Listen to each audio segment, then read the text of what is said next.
Theory of evolution claim करती है कि इस दुनिया में जिंदगी बस यही इत्तेफाक से पैदा हुई है और जिंदगी का बढ़ना बदलना ये सब कुछ अपने आप हुआ है नेचुरल कंडीशंस की वजह से। मैं सबसे पहले यहाँ पर लोगों की एक मिसकंसेप्शन को क्लियर कर दूं थ्योरी ऑफ इवोल्यूशन को लेकर कि ये थ्योरी कोई साइंटिफिक लॉ या फिर प्रूवन फैक्ट नहीं है। ये एक मटेरियलिस्टिक वर्ल्ड व्यू है जिसे डार्विन ने कोशिश किया था सोसाइटी पर इम्पोज करने के लिए, और इस थ्योरी की जो बेसिस है ना उसे काफी सारे साइंटिस्टों ने हर फील्ड में डिस्प्रूव करके दिखाया है। और आप यहाँ तक कह सकते हो कि ये थ्योरी ऑफ एवोल्यूशन सिर्फ और सिर्फ प्रोपेगेंडा फैलाने का एक मेथड है जिसमें धोखेबाजी शामिल है, झूठ शामिल है, चीटिंग शामिल है, जिसे सोसाइटी पर इम्पोज किया गया था इसीलिए कि लोग डार्विन कमांडमेंट से हटकर मटेरियलिस्टिक वर्ल्ड व्यू को अपना लें और आखिर में ये मान लें कि हमें गॉड ने नहीं बनाया बल्कि हम यूं ही इत्तेफाक से पैदा हुए हैं। और इसमें कई लॉजिकल कंट्राडिक्शंस भी शामिल हैं और इस थ्योरी ऑफ इवोल्यूशन को आगे बढ़ाया गया था एक तरह की इमेजिनरी हाइपोथेसिस की तरह जिसे 19th सेंचुरी के मटेरियलिस्टिक और पैरामेटिव अंडरस्टैंडिंग के बेसिस पर डेवलप किया गया था। और अभी प्रेजेंट टाइम तक कोई भी नई साइंटिफिक डिस्कवरी या फिर एक्सपेरिमेंट सामने नहीं आई है जो कि थ्योरी ऑफ इवोल्यूशन को एज अ फैक्ट बयान करती है। और इसके ऑपोजिट वो सारे मेथड जो यूज किए गए हैं इस थ्योरी ऑफ एवोल्यूशन को कंफर्म करने के लिए उन सभी ने इसे इनवैलिड प्रूव करके दिखाया है। और एक काफी हैरानी वाली बात मुझे ये लगती है कि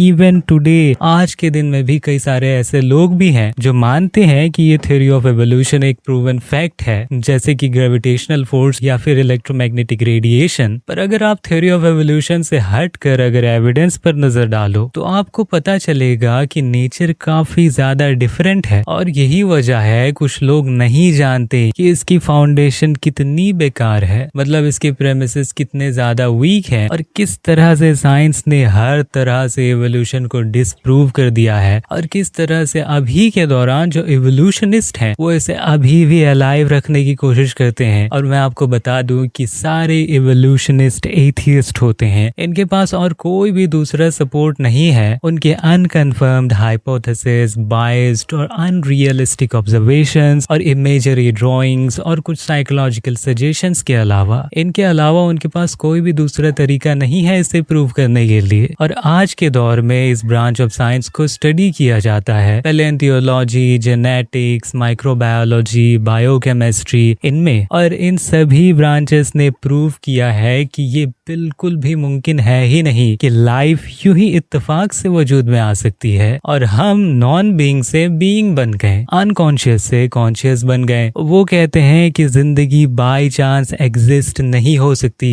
और दुनिया में जिंदगी सिर्फ नेचुरल कंडीशंस की वजह से आगे थोड़ी न बढ़ सकती है। जैसे कि जो लिविंग सेल होता है किसी भी जानदार में, इन सेल्स के बारे में दुनिया के हर साइंस ने एग्री किया है कि सिर्फ एक सेल ही किसी भी लिविंग बीइंग में one of the most complex structure होती है जिसका सामना ह्यूमन काइंड से हुआ है। और मॉडर्न साइंस भी बताती है कि एक लिविंग सेल की बहुत ही ज्यादा कॉम्प्लेक्स स्ट्रक्चर और उनके बीच म्यूचुअल इंटरकनेक्टेडनेस कॉम्प्लेक्स सिस्टम जो है वो एक लार्ज सिटी से भी ज्यादा बड़ा और कॉम्प्लेक्स है। और इस तरह की कॉम्प्लेक्स स्ट्रक्चर तब ही ठीक ठाक फंक्शन कर सकती है जब इसके सेपरेट पार्ट्स एक साथ और ऑर्डर में काम करें, वरना ये किसी काम के नहीं रह जाएंगे और बर्बाद होकर बिखर जाएंगे और खत्म हो जाएंगे। हम ये एक्सपेक्ट नहीं कर सकते कि इसके पार्ट्स डेवलप हुए हैं यूं ही इत्तेफाक से मिलियंस ऑफ ईयर की इवोल्यूशनरी प्रोसेस से, जैसे कि थ्योरी ऑफ इवोल्यूशन क्लेम करती है। और यही वजह है कि जो कॉम्प्लेक्स डिजाइन है सिर्फ एक छोटे से सेल में, वो क्लियरली ये बयान करती है कि खुदा ने लाइफ को वजूद दिया है, गॉड क्रिएटेड लाइफ। फिर भी वो लोग जो मटेरियलिस्टिक फिलॉसफी को डिफेंड करते हैं वो क्रिएशन को एज अ फैक्ट एक्सेप्ट करना नहीं चाहते, बहुत सारे अलग अलग आइडियोलॉजिकल रीजंस की वजह से। वो क्रिएशन जो मोनोथियस्टिक रिलीजन ने, स्पेशली इस्लाम और क्रिश्चियनिटी ने बताया है, और ये इसीलिए है क्योंकि जो हमारे दुनिया की सोसाइटीज हैं जो ट्रू रिलीजन और गॉड के कमांडमेंट्स के मुताबिक अपनी जिंदगी गुजारते हैं, जैसे कि हमें क्या करना चाहिए और क्या नहीं करना चाहिए, किस तरह के लोगों के साथ रहना चाहिए और किस तरह के लोगों के साथ हमें नहीं रहना है, और किन एक्टिविटीज में हमें इन्वॉल्व होना है और किन में इन्वॉल्व नहीं होना, कहाँ जाना है कहाँ नहीं जाना। और इनके ओपोजिट जो बिना स्पिरिचुअल या फिर मॉरल वैल्यूज के होते हैं उन पर थ्योरी ऑफ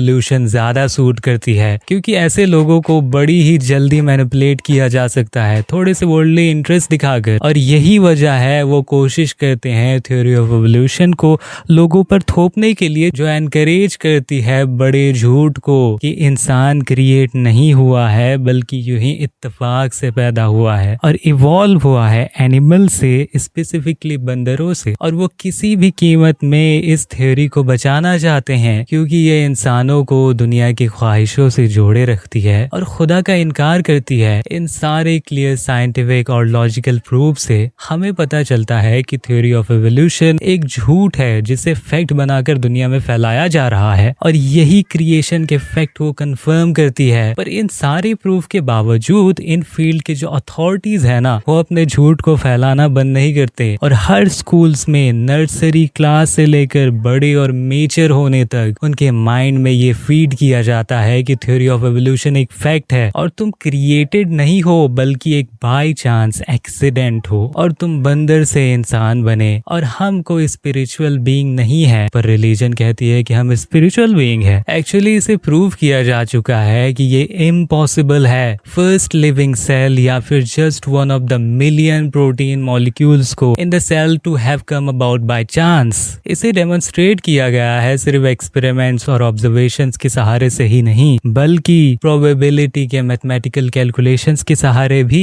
आसान लफ्जों में अगर हम कहें तो इवोल्यूशन पहले स्टेप में ही डिस्प्रूव हो जाती है फर्स्ट लिविंग सेल के एग्जिस्टेंस के बारे में एक्सप्लेनेशन प्रोवाइड करने में। और सिर्फ एक सेल ही नहीं बल्कि सबसे स्मॉलेस्ट यूनिट ऑफ लाइफ भी यूं ही इत्तेफाक से बाय चांस पैदा नहीं हो सकती, एकदम ही अनकंट्रोल और पैरामेटिव कंडीशन में, जैसी हालत शुरुआत में हमारी इस दुनिया की थी, अर्थ की थी। और इसे अभी के दौरान हमारे प्रेजेंट टाइम में इतनी ज्यादा मॉडर्न टेक्नोलॉजी के बावजूद भी और सबसे एडवांस लेबोरेटरीज में भी इसे सिस्टमाइज नहीं किया जा सकता, क्योंकि ये थ्योरी एक्चुअल फैक्ट से काफी ज्यादा दूर है। और एमिनो एसिड जो बिल्डिंग ब्लॉक्स है प्रोटीन्स की, जो एक लिविंग सेल को बनाती है, वो खुद भी अपने आप से इस तरह के ऑर्गेनाइज्ड और स्ट्रक्चर्ड सेल को फॉर्म नहीं कर सकती, जैसे कि माइटोकॉन्ड्रिया, रिबोसोम, सेल मेम्ब्रेन्स या फिर एंडोप्लाज्मिक रेटिकुलम अकेले पूरे सेल को कंस्टिट्यूट नहीं कर सकती। और यही वजह है कि ये क्लेम कि इवोल्यूशन ने पहले सेल को इत्तेफाक से पैदा किया, ये सिर्फ एक फैंटेसी ही रह जाती है जो कि पूरी तरह से इमेजिनेशन पर बेस्ड है, किसी भी ठोस सबूत पर नहीं। और एक लिविंग सेल के बारे में बहुत सारी ऐसी चीजें अभी भी जाननी बाकी हैं साइंटिस्टों को, जो कि अभी तक पता ही नहीं चली हैं। और ये एक सबसे बड़ी डिफिकल्टी है जो कि थ्योरी ऑफ एवोल्यूशन फेस कर रही है और एक काफी अजीब सी डिलेमा भी है थ्योरी ऑफ एवोल्यूशन की पॉइंट ऑफ व्यू से। और वो ये है कि डीएनए मॉलिक्यूल्स जो लिविंग सेल के न्यूक्लियस में होती है, डीएनए एक तरह की कोडिंग सिस्टम है जिसमें 3.5 बिलियन यूनिट्स कंटेन है, जो कि लाइफ की सारी डिटेल को अपने अंदर समा कर रखती है। और इस डीएनए को सबसे पहले डिस्कवर किया गया था एक्सरे क्रिस्टलोग्राफी के जरिए से इन द लेट 1940s और द अर्ली 1950s। और ये एक जायंट मॉलिक्यूल है जिसमें काफी जबरदस्त प्लान और डिजाइन इन्वॉल्व है। और बहुत ही सालों से फ्रांसिस क्रिक, जो कि नोबेल प्राइज विनर रह चुके थे, वो बिलीव करते थे मॉलिक्यूलर इवोल्यूशन पर आखिर में उन्हें भी ये एडमिट करना पड़ा था कि इस तरह की कॉम्प्लेक्स मॉलिक्यूल अपने आप से यूं ही इत्तेफाक में पैदा नहीं हो सकती as a result of evolutionary process. और अभी अगर कोई भी ईमानदार आदमी से अगर आप पूछोगे जिसके पास प्रेजेंट में जितनी भी नॉलेज अवेलेबल है वो उससे वाकिफ हो,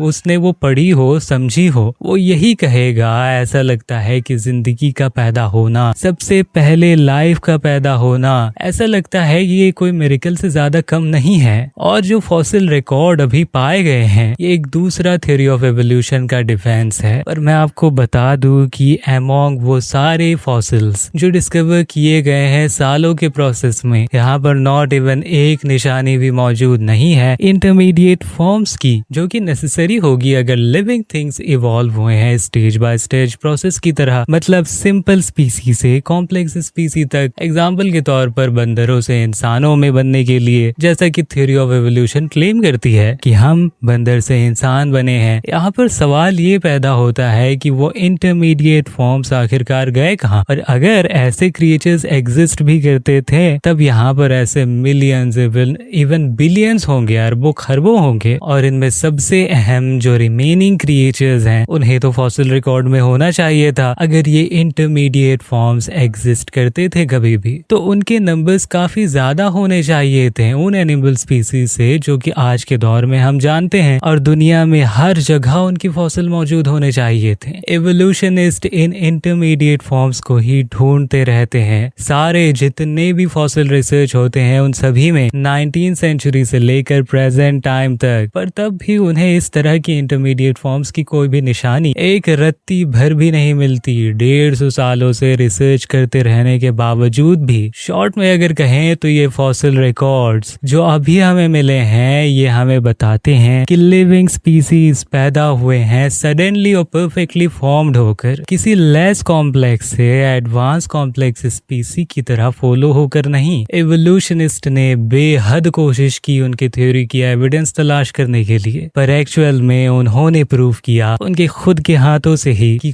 कोई भी इवोल्यूशनरी प्रोसेस पॉसिबल नहीं हो सकती। और इन सभी की कंक्लूजन अगर मैं आपको एक सेंटेंस में बताऊं ना तो मॉडर्न साइंस रिवील करती है इस फैक्ट को कि लिविंग थिंग्स यूं ही इत्तेफाक से पैदा नहीं हुए हैं। फर्स्ट लिविंग थिंग का पैदा होना एक मिरेकल से कम नहीं है, और मैं मानता हूं कि वो मिरेकल गॉड खुदा ने किया है। और अगर मैं चाहूँ ना तो इस थ्योरी ऑफ एवोल्यूशन पर 100 से भी ज्यादा वीडियोस अपलोड कर सकता हूँ, और हर एक वीडियो में मैं अलग तरीके से साइंटिफिक और लॉजिकल एक्सप्लेनेशंस के जरिए से इसे डिसप्रूव करके दिखा सकता हूँ, जो कि कई साइंटिस्ट, लॉजिशियंस और फिलोसोफर्स ने किया है पास्ट में और अभी भी करते आ रहे हैं। फिर भी इसकी 3-4 वीडियो मैं आपको बनाऊंगा क्योंकि 100 वीडियो कौन देखना चाहेगा। ठीक है, तो मिलते हैं अपनी अगली वीडियो में। अगर ये वीडियो आपको पसंद आई तो नीचे एक लाइक दबाए बगैर बिल्कुल यहाँ से ना जाएं, और अगर आप नए हो ना चैनल पर तो सब्सक्राइब का बटन तो ज़रूर दबा कर जाएं। ठीक है, तो मिलते हैं अपने अगली वीडियो में। तब तक के लिए अपना और अपनों का ख्याल रखिएगा। अल्लाह हाफिज़। अल्लाह आपको सीधे राह पर चलाए।